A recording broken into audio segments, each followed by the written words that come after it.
Seek out the best. Two words to describe the activity. The Yoruba Unity Forum is conducted. Be the first to know. From the north, south, east, west, and around Africa, we break the news. Women in Nigeria. Now you can catch all the actions live as the news breaks. We are Core TV News. Welcome to Core TV Primetime Our News. 24-hour news station. Good morning, Nigeria. Welcome to November. It's the 11th month of the year, and indeed it's gonna be a November to remember for good for you and your family. Okay, I'm sounding like a preacher man now. I am Nifemi Oguntoye. Welcome to Core Digest, where we'll bring you in-depth review and analysis of issues as they emerge in Nigeria. Now, let me quickly brief you with updates on what happened and transpired over the weekend. Earlier, before this weekend, we talked to you about the APC Congress, where we saw an amazing sight of delegates fighting each other in Abuja. Remember the clips? Of course, they talked about the Abia chapter of the APC delegates right there. And we saw an interesting video of people throwing chairs at each other, iron rods at each other, and the question has always been on the lips of very concerned Nigerians: what exactly does these imply to prospective electorates in 2015 if delegates of a political party can not show some level of decorum? And of course, last week we also touched on internal democracy and how all of these will impact positively on the forthcoming general election. But over the weekend in Kaduna, there was another Congress, but this time around it's with the People's Democratic Party, and we overheard the governor of the state, Mukhtar Yero, commending members of the PDP across the state on what he called the peaceful conduct of the ward congresses to elect delegates for the forthcoming primary elections. Of course, he spoke after taking part in the ward congress at his own ward, Kahura Ward, in Zaria local government area. The governor said the peaceful exercise is an indication of the unity and internal cohesion within the party. But that's just how good it goes, because there are swift reactions to all of that. A southern what's it called now? Kaduna-based coalition of youth groups and non-government organization came up to say that the PDP are calling on the PDP leadership in the state to cancel the recently held ward congresses of the party in Kaduna, and it hinges call on what it described as the absence of level playing field for people to choose their delegates. Now, you need to understand what all of this means. It means that there's an election to elect delegates. Now, these party delegates are going to count in electing who and who will win the forthcoming primary elections. Of course, this group is saying that the party congress that the governor says was cool, was peaceful, it should actually be cancelled. But it's not only the Kaduna-based coalition of youth groups that are saying that. Of course, a former aviation minister by the name Felix Yat has also demanded for the cancellation of the ward congress of the People's Democratic Party in Kaduna State. He's recently picked his PDP nomination form to contest the governorship election in the state, but then he also came out to accuse the governor, Mukhtar Yero, of hijacking the exercise. He alleged that the names of delegates were prepared from the government house, with all the governor's loyalists making the list. And he spoke with correspondents on ground saying that there was a need for a fresh Congress to be held in the state. The aggrieved former minister also described the entire ward Congress exercise, particularly in his own zone, Zone 3 Senatorial District, as fraudulent and undemocratic. Okay, so how democratic exactly should ward congresses be? How much impact will the health of internal democracy in all of these parties impact on the forthcoming general elections? If delegates within political parties can throw caution into the wind, and of course we cannot see real democracy being practiced at this party levels, then what exactly is the message they are preaching to the Nigerian electorate as we go to the polls in 2015? Of course, we'll discuss more of that later on in the course of Core Digest this week. Last week, we brought you an interesting episode on what is no more news, of course, termed as one of the biggest defection ever yet in the recent political history of Nigeria, talking about the defection of Right Honorable Aminu Tambuwal, Speaker of the House of Representatives, to the All Progressives Congress. It's no longer news that he has defected, but and of course, it's no longer news that the security details have been withdrawn by the Inspector General of Police. What is news now, right now, is that Aminu Tambuwal is suing the Inspector General of Police, is suing the Nigerian police, is suing the federal government. As a matter of fact, he has a lot of people on the list that he's suing. He's suing the Inspector General of Police, is suing the Independent National Electoral Commission, INEC, is suing the Attorney General of the Federation, is also suing the chairman, the national chairman of the People's Democratic Party, Adamu Muazu, as well as the House of the Deputy Speaker of the House of Representatives. I mean, quite a number of people that is suing in this list. There seems to be about 7 of them. But the amazing part of it is the new twist. You recall what the lawyer said last week, many of them quoting Section 68, subsection 1G, saying that a speaker or whoever it is, a member of the House of Reps or the Senate, shall vacate a seat if he decamped and leaves the party that sponsored him to be a member of such house.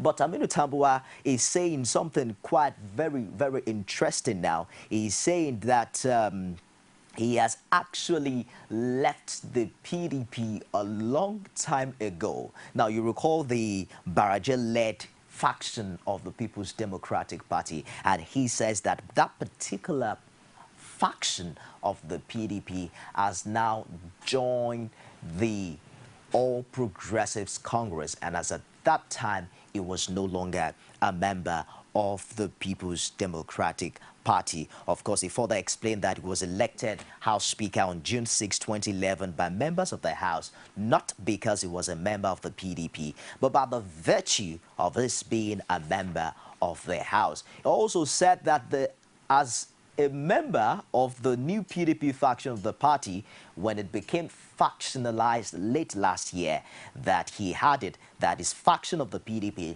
merged with the APC on November 26, 2013. And that, by virtue of the merger, he became a member of the APC. Interestingly, you recall what Victor Hai said when we had him on set last week, where he quoted the Speaker's statement on the floor of the House of Reps. He didn't say he was defecting, actually. He said he was making public his membership of the All Progressives Congress. So now, our lawyers will have to start thinking differently, because there is indeed a provision of the law that talks about a member might defect if indeed there are factions and indeed if there are divisions in the party that brought him to that office. Let's hear what Festus Keyamo has to say in the light of all of this, and I'll be back with him. What we are witnessing is the most grievous abuse of power that we are witnessing in the case of Tambuwal. It's not Tambuwal that's on trial, it is the House that's on trial. The House must insist across party lines that the executive must not interfere in their affairs. If they can gather enough people to remove him the next time the House convenes, for Christ's sake, let them do so. Let them do so, but the federal government should not be hiding behind one finger. Using the police now is like somebody trying to hide behind one finger. Because people know those behind. They know that it is the federal government behind the police.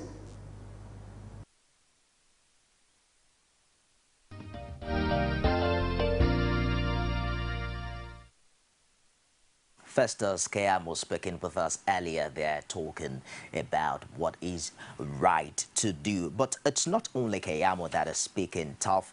The Nigerian Bar Association has also joined in reacting to this particular issue. Augustine Alege is the president of the NBA, and he is saying that the leadership crisis rocking the House of Representatives over the defection of the Speaker, Aminu Tambuwal, is due to loopholes in the nation's constitution. Now, I asked quite a number of lawyers last week, even did this provision of the law is ambiguous. two of them that I spoke with said no. But the president of NBA is saying that the constitution is actually not very clear, that the constitution, the nation's constitution, did not envisage the defection of either the Speaker of the House of Reps or the Senate President, since they are both expected to preside over the argument of a lawmaker defecting from one party to another. Does it not amaze you that there's a constitution amendment going on and no one is actually talking about this provision of the law, and several others that are really quite ambiguous? Well, the next level will be the 36 houses of assembly across the Federation, and we hope that issues like this will also come up for review, and so that we can clearly clear out the gray areas in our constitution. Well, update on the Tambuwal story is that about 60 APC members have now given him official security out of what they say should be safeguarding his safety, the safety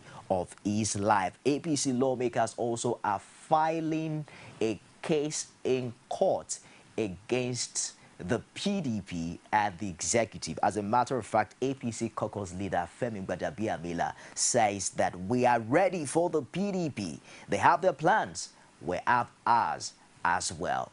End of quote. Given the history of violence that has characterized most hallowed chambers, we hope that this would not follow suit. Of course, the PDP caucus of the members of the House of Reps are planning to meet later today. What the result of that meeting will be, of course, we'll let you know as the day unfolds. But most importantly, also, there are rumors that the House of Reps that is presently on recess to reconvene on the 3rd of December might also be calling for an emergency reopening. How all of that will play out, only time will tell. PDP already summons member to emergency meeting today. And let's see how all of that goes. Okay, so I think I did justice to let you know what happened and transpired over the weekend. We'll take a break now, and when I come back, I'll be back with top stories making headlines on some of Nigerian dailies. Stick around. It's Core Digest Monday. Don't go away. Nigerians are expected to seek out the best 2 words to describe the The activity. Yoruba Unity Forum is conducting.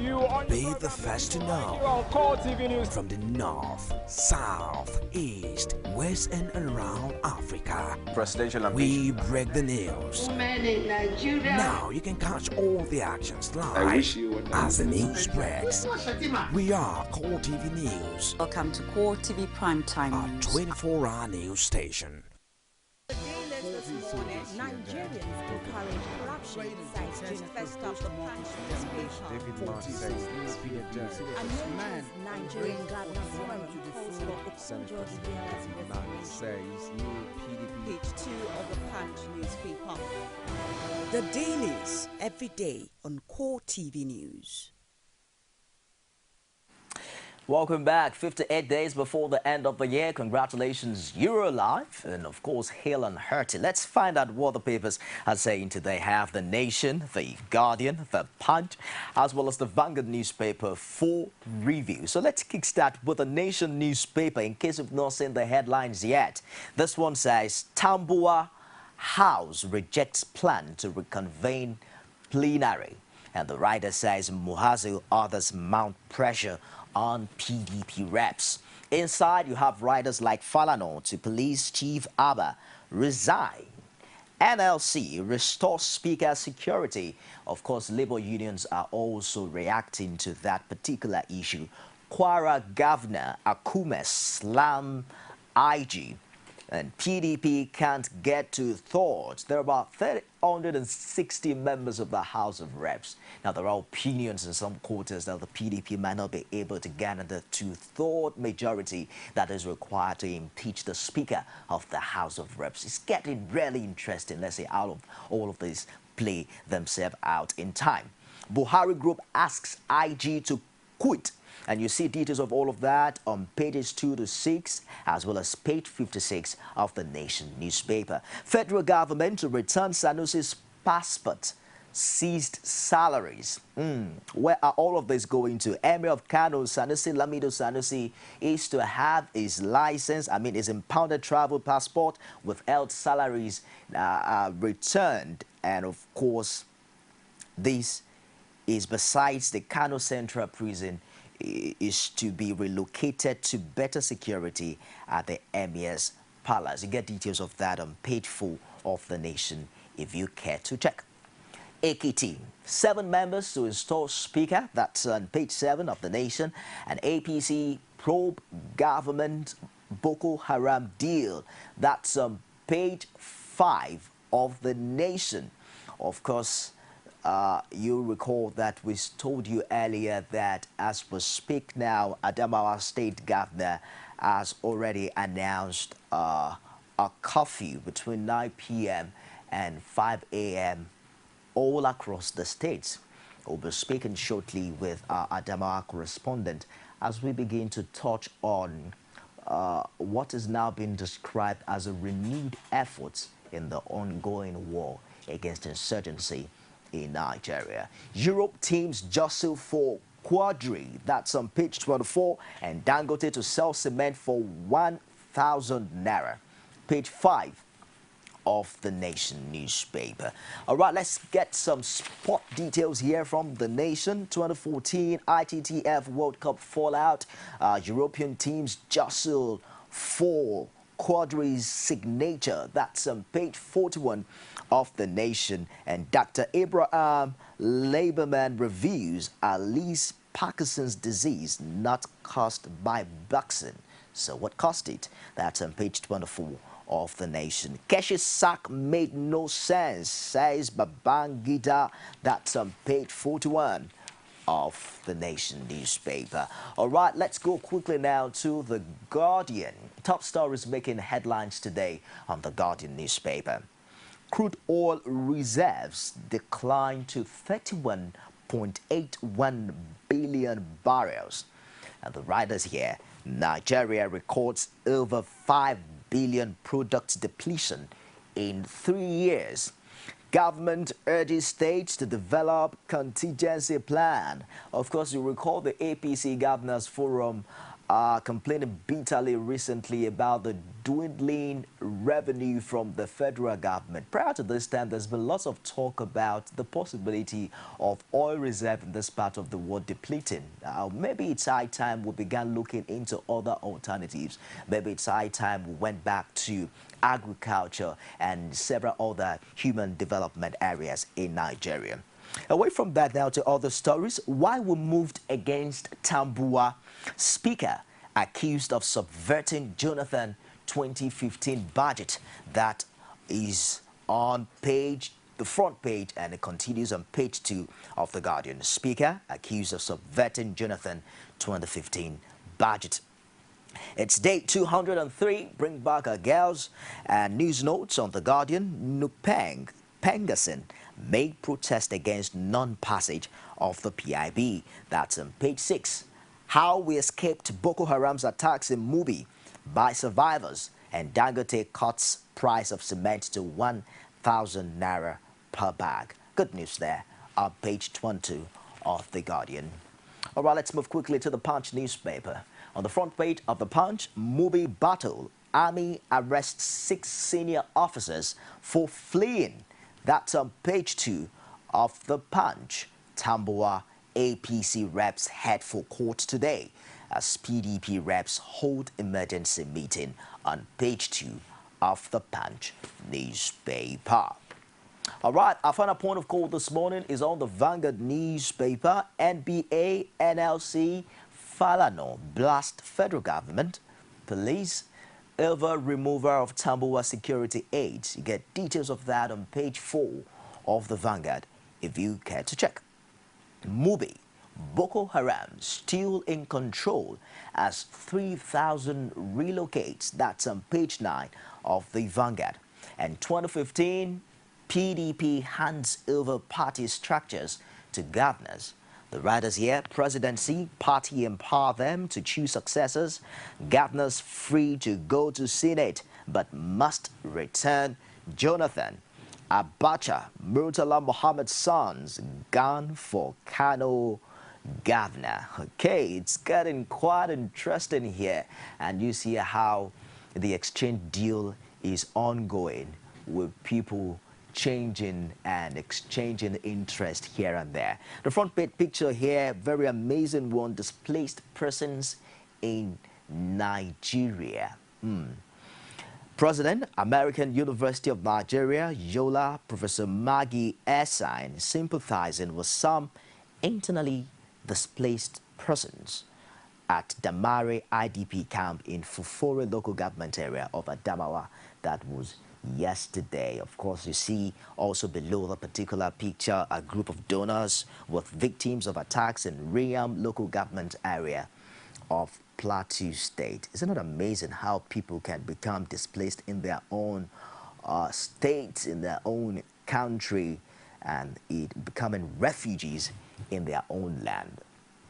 What Congresses magnify PDP's crisis nationwide? You get details of that on page 7 of the Vanguard. Now, there's an interesting cartoon display here. I'm not sure if the camera has caught it, but it's between Mr. and Mrs. What do I plan to buy for you this Christmas? But yeah, this is November. That's the man telling the woman. And the woman is saying, I know, I want it now, so you can have enough time and money for your mothers. All right. On the back page of the Vanguard for some sports stories, it's a shame Keshi agreed to come back, says ex-international. Pillars win third straight league title. Congratulations to Kano Pillars. They are Nigerian league champions for a third straight season after the beat Nembe City 4-0 and closer rivals Ayimba failed to beat Dolphins on Sunday. In Manchester Derby, City beat Man U. That's page 54 of the Vanguard. And if you're interested in all of that sports stories, you might want to check somewhere deep inside the Vanguard newspaper. Mubi is the hometown of Nigeria's Chief of Defense Staff, and that particular place is under attack in Adamawa. Quite a number of other states presently under siege by the deadly Boko Haram sect. All of these coming at the heels of what the federal government has termed an ongoing ceasefire deal between the government and the Boko Haram sect. We'll take a break now, and I'll be back with more. By then, my guest would have joined me, and we'll do some cool digest on that developing story. Stick around and don't go away.